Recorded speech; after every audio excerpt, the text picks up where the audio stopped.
Hát olyan körülbelül 14-15 éve lesz már, hogy Grazba járok. Hát elég hosszú idő már lesz. Meglepődtem itten az embereken, más a kultúra itten, más minden, és olyan emberek élnek itten, akik más kultúrát is jobban befogadnak, és más embereket is. Nem úgy, mint otthon, hogy elég sajnos, hogy azok a roma emberek otthon Szlovákiában, még Magyarországon, vagy bárhol, elég sajnos, hogy legtöbbször diszkriminálva vannak.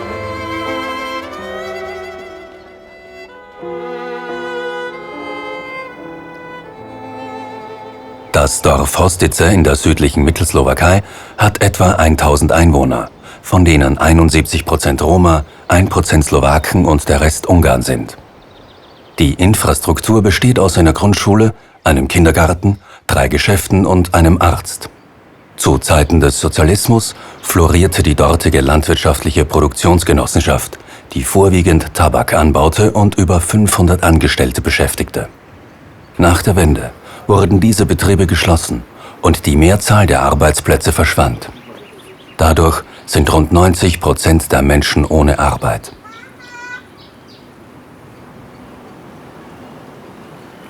Nach Meinung der Einheimischen unternimmt die slowakische Regierung zu wenig gegen den vorherrschenden Rassismus gegenüber der Bevölkerungsgruppe der Roma, der vor allem am Arbeitsmarkt sichtbar wird. Die Armut trifft in der strukturschwachen Region grundsätzlich alle, Roma jedoch ganz besonders. Sie sind daher verstärkt auf staatliche Hilfe angewiesen. In der Slowakei ist der Sozialhilfeanspruch abhängig von der Leistung von 32 Stunden gemeinnütziger Arbeit. Werden doppelt so viele Stunden geleistet, verdoppelt sich auch dieser Anspruch. Leisten beide Elternteile die maximalen 64 Arbeitsstunden im Monat und werden auch Wohnbeihilfe und Schulgeldzuschuss bewilligt, ergibt das insgesamt 400 € pro Monat für eine 4-köpfige Familie. Die Lebenshaltungskosten sind dabei etwa gleich hoch wie in Österreich. A szocializmus ideje alatt ezek a roma emberek mind tisztességes munkások voltak, akik nehéz munkával keresték meg a betövő falatra. A szocializmus alatt a romák ugyanolyan egyenlő joggal rendelkeztek, mint bármelyik népcsoport. Amikor bejött a demokrácia, a roma emberek voltak a legelsők, akiket elengedtek a cégektől. Sok roma család olyan helyzetbe került, mivel a bankot nem tudta fizetni, elvesztette házát, elvesztette mindenét. Ezekből lettek a legtöbb hajléktalanok.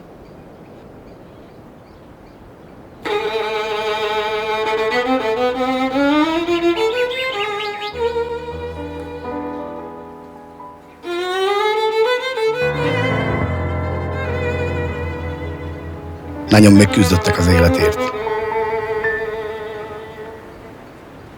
Unterstützung aus Österreich konnte in Hostice einige Verbesserungen bewirken. Und so wurden mit Mitteln aus Graz die Schule und das Gesundheitszentrum des Dorfes saniert.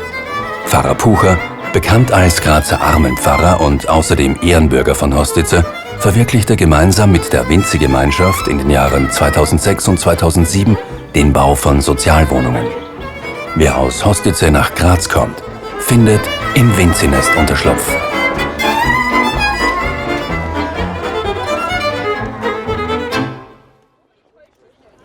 Hogy eltörölték a tilalmat ennek a koldulásnak, abba a legnagyobb részt a Pfarrer Pucher csinálta, aki elment a legfelsőbb bíróságra is az emberek által.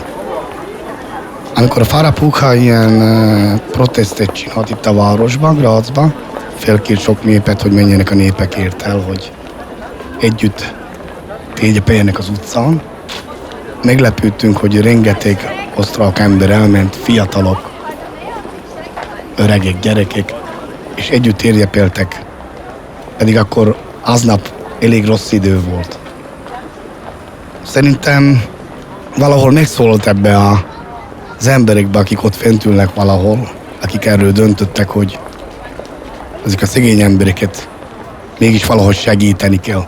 Ma mindjárt avval is, hogy ülhessenek az utcán, az is egy nagy támogatás a részükről.